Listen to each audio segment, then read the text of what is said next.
Some days you're clear, focused, and ready to train. Other days it feels like your brain is stuck in neutral. That isn't random, it's your brain chemistry in action. Today, I'm going to show you how neurotransmitters and your neurotype drive everything from your motivation to your recovery and what you can start doing about it. Neurotransmitters are chemical messengers that they relay signals between your brain cells. They connect your brain to your muscles and organs. They regulate thinking, mood, learning, and rest. They're built from amino acids and nutrients in your diet, and most of them are produced in your gut. If you have digestive issues, chronic stress, or poor sleep, you're likely dealing with impaired neurotransmitter production too. This is why simply eating clean doesn't always fix your energy and focus. You have to address digestion, gut health, and stress resilience together. Let's break down the 6 main players that matter for training, focus, and recovery. Dopamine is the spark plug. It drives motivation, confidence, and energy. When it's low, you procrastinate and feel flat. Adrenaline is the amplifier. It heightens alertness under stress. When there's too much, you're wired and reactive. Acetylcholine is the precision tuner. It helps you learn and process information quickly. When it's low, you feel foggy and slow.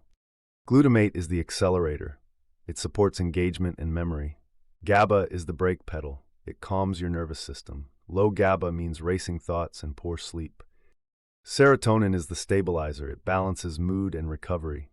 Low serotonin makes you irritable and inconsistent. These chemicals don't work in isolation.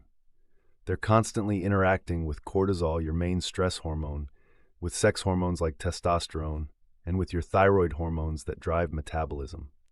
If you're low in one area, like serotonin or GABA, stress can spiral quickly and impact everything else. This is why no single supplement or meal plan fixes everything.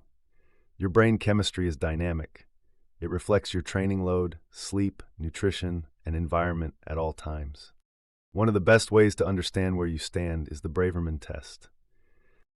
It measures 2 things: dominance, which is your natural strength, what you rely on when you're well recovered, and deficiency, which is what's been depleted by chronic stress or overload. Deficiencies are where you have the most leverage to improve performance, mood, and focus. If your system is running on empty, it doesn't matter how capable you are, you're still limited by what's missing. Here's the general priority order to correct deficiencies. First, dopamine to restore drive and energy. Second, acetylcholine to improve focus and learning. Third, GABA to calm overstimulation. Fourth, serotonin to stabilize mood and recovery. One important exception: if GABA is severely low, if you're anxious, can't sleep, or constantly wired, start there first. You need stability before you build more capacity. Christian Thibodeau's system identifies your sensitivity to stress and novelty, the type of training that keeps you motivated, and the conditions that push you into burnout. Here are the 5 neurotypes. Type 1A is the renegade, competitive, bold, thrives on intensity. Think Deadpool and Iron Man. Type 1B is the ace, skilled, adaptable, fast learners. Think Superman and Green Arrow. Type 2A is the shapeshifter, calm until adrenaline kicks in. Think Hulk and Batman. Type 2B is the guardian, purpose-driven and loyal. Think Captain America and Luke Cage. Type 3 is the sentinel, calm, analytical, prefers predictability. Think Professor X and Spider-Man. There's no quiz that stamps your neurotype on a certificate.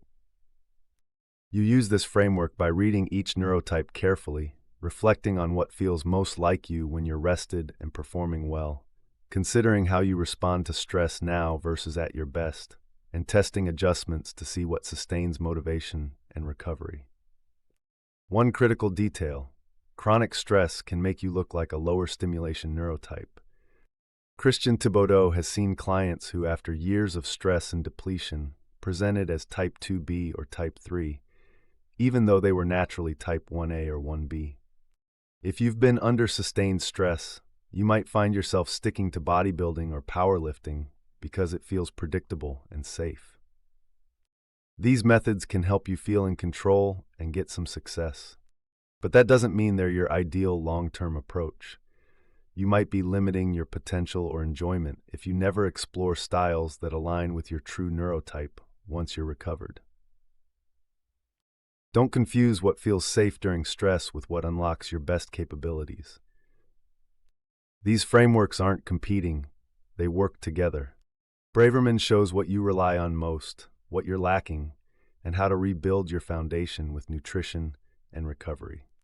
Neurotyping shows how you respond to stress and novelty, what training styles keep you engaged, and how to avoid burnout. Think of it this way.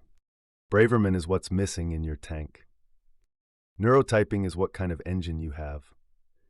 When you combine both, you can train smarter, recover faster, and build a system that's sustainable, even in unpredictable environments.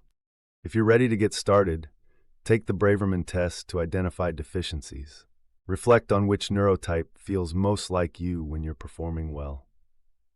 In the coming weeks, I'll share training recommendations for each neurotype, nutrition and supplementation strategies, gut health tactics to support neurotransmitter production, and recovery practices to build resilience. Learn how it works so you can train with precision and purpose, even when life doesn't cooperate.